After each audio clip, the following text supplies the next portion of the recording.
കുറേ വർഷങ്ങൾക്ക് മുമ്പ് ഞാൻ സുവിശേഷകനായി പോയിക്കൊണ്ടിരുന്നു. ഇപ്പോൾ ടൗണിലൊക്കെ വെച്ച് കാണുന്ന സമയത്ത് ചിലരൊക്കെ ഓടി വന്ന് പറയും, ബ്രദർ അന്ന് പ്രാർത്ഥിച്ചതുകൊണ്ട് എൻ്റെ മോളുടെ കല്യാണം കഴിഞ്ഞു, എൻ്റെ മോൾക്ക് കുട്ടിയുണ്ടായി, മറ്റേ അസുഖം മാറി എന്നൊക്കെ പറയും. ഇപ്പൊ കുറേ പ്രാവശ്യം ഇത് കേട്ടപ്പോൾ അപ്പൂസ് എന്നോട് ചോദിച്ചു, അപ്പയുടെ ജീവിതത്തിൽ അങ്ങനെ ഒരു കാലഘട്ടം ഉണ്ടായിരുന്നോ? അപ്പൊ ഞാൻ പറഞ്ഞു, തീർച്ചയായിട്ടും ഞാൻ കുറെ നാൾ സുവിശേഷകനായിരുന്നു. ഓരോരുത്തർ പ്രസംഗിക്കാൻ പോയി കഴിഞ്ഞ് വരുമ്പോൾ ഓരോരുത്തർ വന്നിട്ട് പറയും അസുഖമാണ്, കല്യാണം നടക്കുന്നില്ല, മക്കളില്ല. അപ്പൊ ഞാൻ അവർക്ക് വേണ്ടി പ്രാർത്ഥിക്കും. അപ്പോ ഇപ്പോഴാണ് ഞാൻ അറിയുന്നത് അങ്ങനെ പ്രാർത്ഥിച്ചതിനൊക്കെ ഉത്തരം ദൈവം കൊടുത്തു എന്ന്.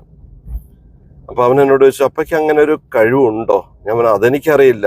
ഇങ്ങനെ ചിലരൊക്കെ വന്നിട്ട് ബ്രദറെ കല്യാണം നടക്കുന്നില്ല എന്ന് പ്രാർത്ഥിക്കുന്ന സമയത്ത് ഞാൻ അവരെ എനിക്ക് ഭാര്യയായി കിട്ടുമായിരുന്നെങ്കിൽ എനിക്കൊരു ജീവിതമാവുമല്ലോ എന്നായിരുന്നു ഞാൻ പ്രാർത്ഥിച്ചുകൊണ്ടിരുന്നതെന്ന് പറഞ്ഞു. അപ്പോൾ നമ്മൾ പ്രാർത്ഥിക്കുക, മറ്റുള്ളവർക്ക് വേണ്ടിയും പ്രാർത്ഥിക്കുക.